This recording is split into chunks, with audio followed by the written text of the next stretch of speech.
जब हम modern technology की बात करते हैं तो हम सोचते हैं कंप्यूटर्स, बैटरीज, इंजन्स और एडवांस्ड मशीन्स। पर क्या आप जानते हो, इस दुनिया में ऐसे प्राचीन मशीन्स और डिवाइसेस भी एग्जिस्ट करते हैं जो 2000 से 5000 साल पुराने हैं, जो आज तक हमारी समझ से परे हैं। कई इन्वेंशंस जो साइंटिफिक ब्रिलियंस से भरे थे, पर अपने टाइम में किसी प्रैक्टिकल पर्पस से ज्यादा एक मिस्ट्री बनकर रह गए। आज हम बात करेंगे 5 ऐसे अंडररेटेड और मिस्टीरियस एंशिएंट इन्वेंशंस के बारे में, जिनके बारे में ज्यादा लोग नहीं जानते और जो हमारी मॉडर्न इंजीनियरिंग और साइंस की सोच को चैलेंज करते हैं। दोस्तों, अगर आपने अभी तक हमारे इस चैनल को सब्सक्राइब नहीं किया है तो जरूर सब्सक्राइब कर लें, क्योंकि आपके एक सब्सक्राइब से हमें बहुत मोटिवेशन मिलता है और हम आपके लिए ऐसी और वीडियोस बनाते रहेंगे। तो चलिए वीडियो शुरू करते हैं। Number 1, the एओलिपाइल। टेक्नोलॉजी की दुनिया में हर चीज का एक शुरुआत पॉइंट होता है, और जब हम मॉडर्न स्टीम इंजन की बात करते हैं तो सबसे पहला उदाहरण है एक छोटी सी सिंपल डिवाइस जो लगभग 2000 साल पुरानी है, जिसका नाम था द ओलिपाइल। एक ऐसा इन्वेंशन जो इंसान की इंजीनियरिंग ब्रिलियंस का पहला प्रूफ था और जिसने हमारी इंडस्ट्रियल रिवॉल्यूशन की राह खोली। दौर था 1st सेंचुरी एडी। जगह थी एंशिएंट अलेक्जेंड्रिया, इजिप्ट। इस मशीन को बनाने वाले एक ग्रीक इंजीनियर और मैथमेटिशियन थे, जिन्हें हीरो ऑफ अलेक्जेंड्रिया के नाम से जाना जाता था। हीरो ने डिजाइन किया था एओलिपाइल, एक स्मॉल स्फेरिकल मेटालिक डिवाइस जो स्टीम की एनर्जी को रोटेशनल मोशन में कन्वर्ट करता था। यह डिवाइस पूरा का पूरा कॉपर से बना हुआ था। यह दिखने में एक राउंड बॉल जैसा दिखता था, जिसे स्फीयर भी कहते हैं, और स्फीयर के दोनों साइड से कर्व्ड नोजल्स निकलते थे। स्फीयर के नीचे एक बॉयलर होता था जिसमें पानी गर्म किया जाता था। जब पानी गर्म होता तो स्टीम इन नोजल्स से बाहर निकलती थी और स्फीयर स्पिनिंग मोशन में चल पड़ता था। पानी को एक कॉपर बॉयलर में हीट किया जाता था, जिसमें आग जलाने वाली लकड़ी और कोयले का इस्तेमाल किया जाता था। बॉयलर में प्रेशर बिल्ड होता था जो स्टीम पाइप के थ्रू कॉपर स्फीयर में ट्रांसफर होता। स्फीयर के 2 नोजल्स अपोजिट डायरेक्शन में कर्व्ड होते थे। जब स्टीम नोजल्स से बाहर निकलती तो अपोजिट रिएक्शन की वजह से स्फीयर रोटेट करता। ये एक ऐसी मशीन थी जिसे चलाने के लिए 1% भी बिजली का इस्तेमाल नहीं होता था। और सबसे इंटरेस्टिंग बात, इस मशीन का कोई प्रैक्टिकल इंडस्ट्रियल यूज नहीं था उस टाइम। ये एक साइंटिफिक डेमोन्स्ट्रेशन था, पर प्रिंसिपल वही है जो मॉडर्न स्टीम इंजन में भी यूज होता है। एओलिपाइल को दुनिया का सबसे पहला नोन स्टीम इंजन माना जाता है। ये invention despite simplicity industrial era का फाउंडेशन बना।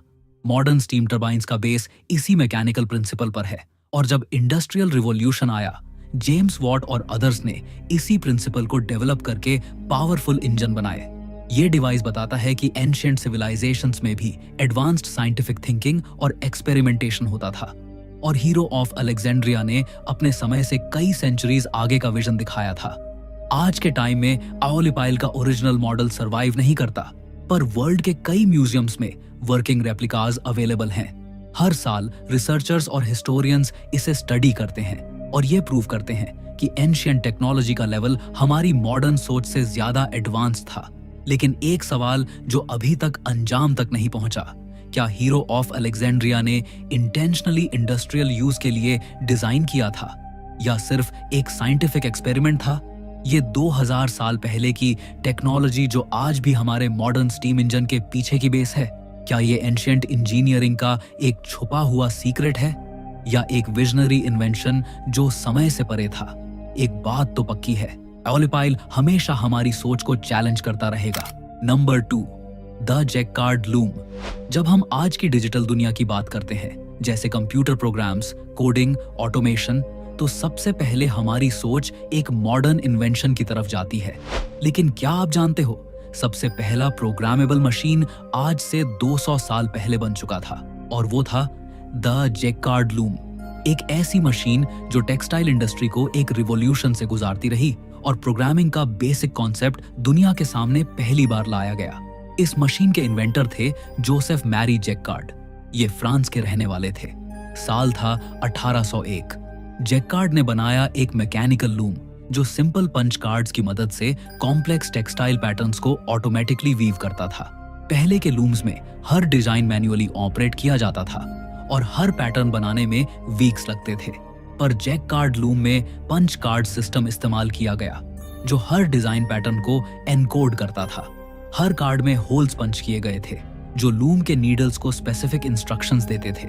जो पहले के लूम्स में डिजाइन बनाने में कई हफ्ते लगते थे, वही जैक्कार्ड लूम के इन्वेंशन के बाद इन कामों को करने कुछ ही दिन का समय लगता था। जैक्कार्ड लूम का इस्तेमाल इन 4 प्रोसेसेस के जरिए किया जाता था। सबसे पहले एक स्टैक ऑफ पंच्ड कार्ड्स को लूम में सेट किया जाता था और हर कार्ड एक स्पेसिफिक रो ऑफ पैटर्न को रिप्रेजेंट करता था। कार्ड में जो होल्स प्रेजेंट थे, उनके थ्रू मैकेनिकल पिन्स पास होते। पिन्स कंट्रोल करते थे थ्रेड्स का मूवमेंट, जिससे हर रो में डिजायर्ड डिजाइन बन जाता। सिस्टम की ब्रिलियंस ये थी कि सिर्फ एक कार्ड चेंज करके पूरी तरह अलग डिजाइन क्रिएट किया जा सकता था, बिना किसी मैकेनिकल पार्ट को चेंज किए। ये फर्स्ट एवर प्रोग्रामेबल मशीन का क्लियर प्रूफ था। जैक्कार्ड लूम का इन्वेंशन टेक्सटाइल इंडस्ट्री में एक रिवॉल्यूशन बन गया। पहले मैनुअल हैंड वीविंग का टाइम कंज्यूमिंग प्रोसेस अब फुली ऑटोमेटेड बन गया। इस इन्वेंशन ने हमारी मॉडर्न कंप्यूटिंग की राह खोल दी। पंच कार्ड बेस्ड प्रोग्रामिंग का कॉन्सेप्ट आगे चलकर कंप्यूटिंग हिस्ट्री का बेस बन गया। चार्ल्स बाबेज ने अपने एनालिटिकल इंजन में जैक्कार्ड कार्ड से इंस्पिरेशन लिया और आज के कंप्यूटर तक पंच कार्ड्स का ही एवोल्यूशन है।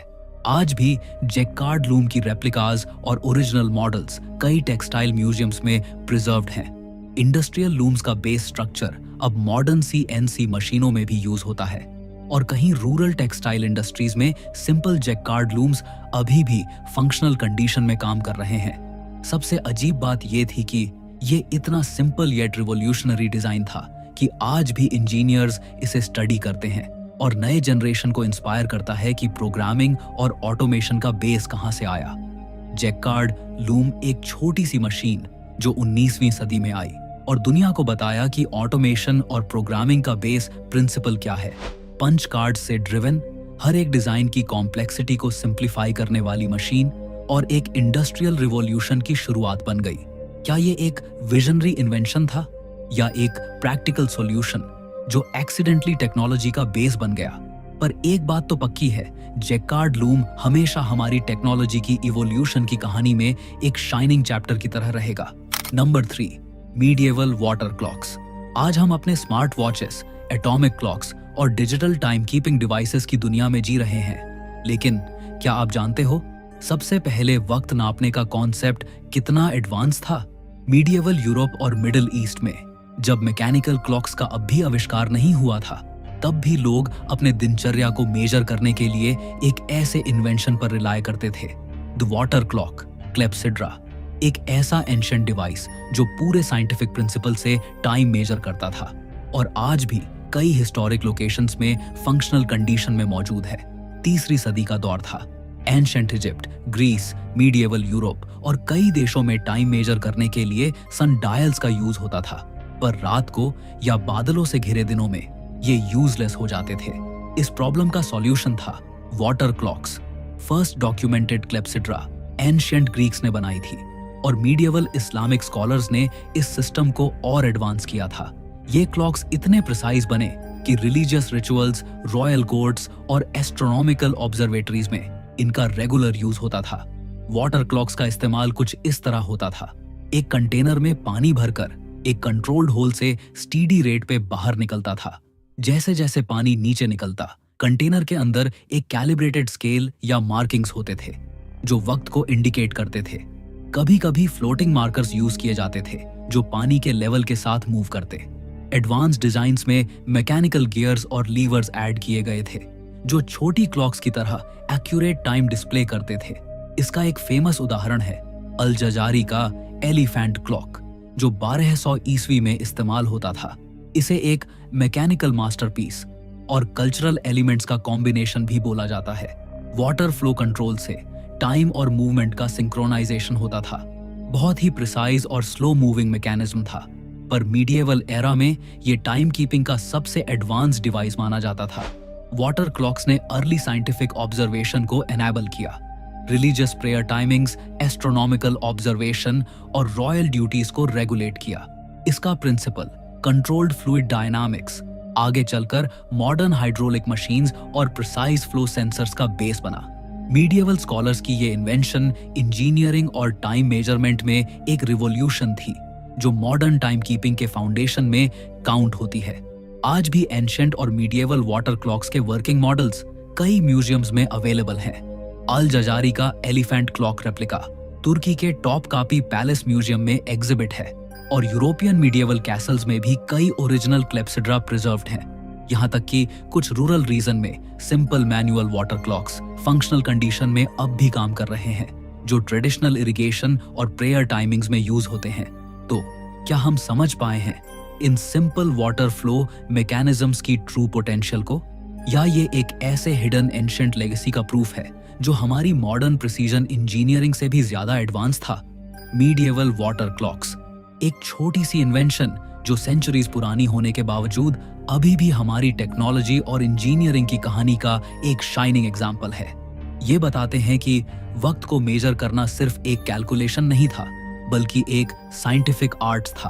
और एक सवाल जो हमेशा हमारे साथ रहेगा, क्या ये एंशिएंट इन्वेंशंस मॉडर्न टेक्नोलॉजी की बेस है, या एक ऐसे एडवांस नॉलेज का हिस्सा जो हम समझने के लिए तैयार नहीं? Number 4, Egyptian shadoof. जब हम आज की एडवांस्ड इरिगेशन टेक्नोलॉजीज की बात करते हैं, जैसे ऑटोमेटेड स्प्रिंकलर्स, ड्रिप इरिगेशन और इलेक्ट्रिक पंप्स, तो हम भूल जाते हैं एक छोटी सी सिंपल इन्वेंशन जो 5000 साल पुरानी है और जिसने हमारी एग्रीकल्चर की दुनिया को ट्रांसफॉर्म किया था। ये इन्वेंशन था द शाडूफ, एक ancient Egyptian water lifting device.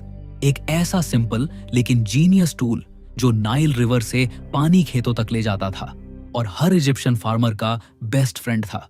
हजारों साल पहले इजिप्ट की जमीन फर्टाइल थी, पर नाइल रिवर का पानी नेचुरली फ्लड करता था और हर वक्त अवेलेबल नहीं रहता था।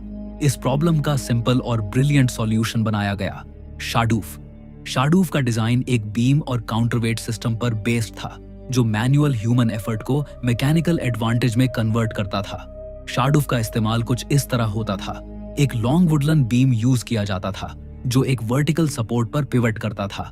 बीम के एक साइड में हेवी काउंटरवेट लगा होता था और दूसरे साइड में एक बकेट या कंटेनर। किसान उस बकेट को नाइल रिवर में विसर्जित करते थे। काउंटरवेट की वजह से बकेट स्मूथली ऊपर उठता था, बिना ज्यादा फिजिकल एफर्ट के। जब बकेट भर जाता तो किसान उस पानी को खेतों में बहाते थे।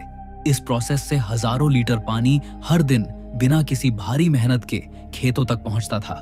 सिंपल और हाईली एफिशिएंट डिजाइन था, जो मैनुअल इरिगेशन से ज्यादा इफेक्टिव और टाइम सेविंग था। इजिप्ट की सिविलाइजेशन का बेस था एग्रीकल्चर, और नाइल रिवर की सीजनल फ्लडिंग को रेगुलेट करना उनके लिए सर्वाइवल की बात थी। शाडूफ ने उन्हें वाटर मैनेजमेंट का एक एडवांस्ड साइंटिफिक सॉल्यूशन दिया था। इसका प्रिंसिपल मैकेनिकल लेवरेज और ह्यूमन एफर्ट का बेस्ट कॉम्बिनेशन आगे चलकर हाइड्रोलिक मशीन्स और मॉडर्न वाटर पंप्स का बेस बना। इस इन्वेंशन ने हमारी अर्ली एग्रीकल्चरल इकोनॉमी को एम्पावर किया और ह्यूमन सिविलाइजेशन की डेवलपमेंट में एक मेजर रोल प्ले किया।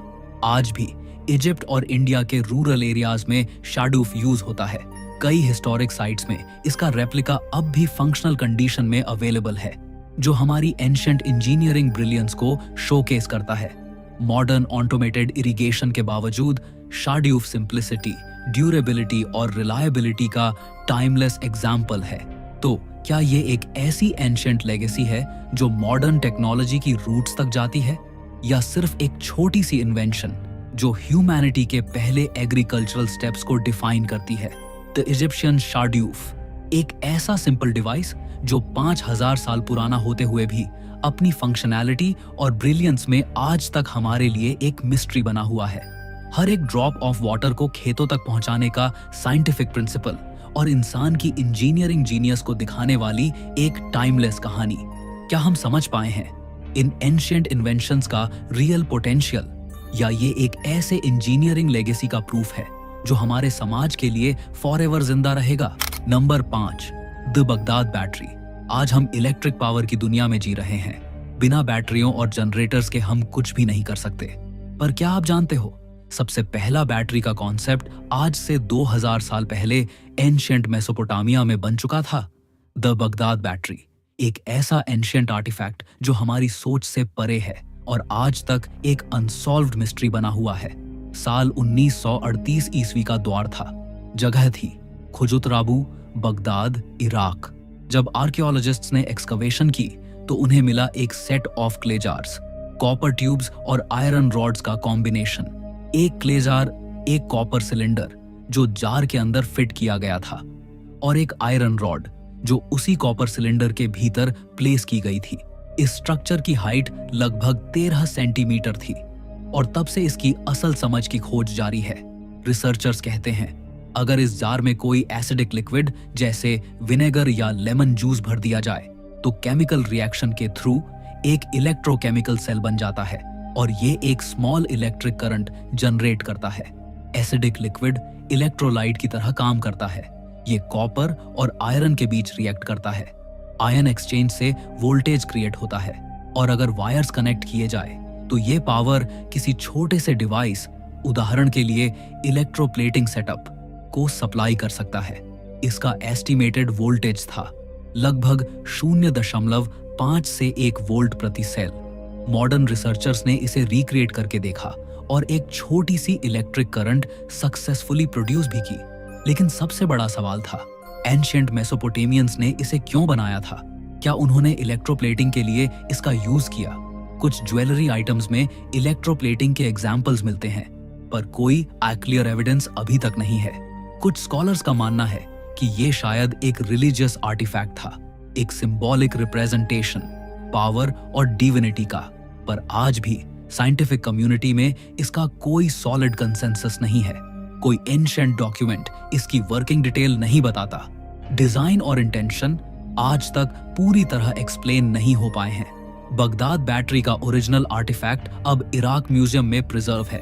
रिसर्चर्स और हिस्टोरियंस लगातार इसे स्टडी करते हैं और हर नए एक्सपेरिमेंटल रिकंस्ट्रक्शन से नई नई थ्योरीज सामने आती रहती है। क्या ये वाकई वर्ल्ड का सबसे पहला इलेक्ट्रिकल डिवाइस था या बस एक एंशिएंट कोइंसिडेंस? क्या मेसोपोटामियंस साइंटिफिकली इतने एडवांस थे या फिर ये एक एक्सीडेंटल आर्टिफैक्ट था? सबसे मिस्टीरियस बात यह है कि इसका रियल पर्पस आज तक एक अनसॉल्व्ड एनिग्मा है। बगदाद बैटरी, एक छोटी सी जार जो शायद दुनिया का सबसे पहला इलेक्ट्रिकल सेल था, 2000 साल पुराना और आज तक हमारी साइंस की समझ से परे। एक ऐसी मिस्ट्री जो बताती है या तो एंशिएंट सिविलाइजेशंस में एडवांस्ड साइंटिफिक थिंकिंग मौजूद थी या फिर ये एक हिडन टेक्नोलॉजी का सबूत है।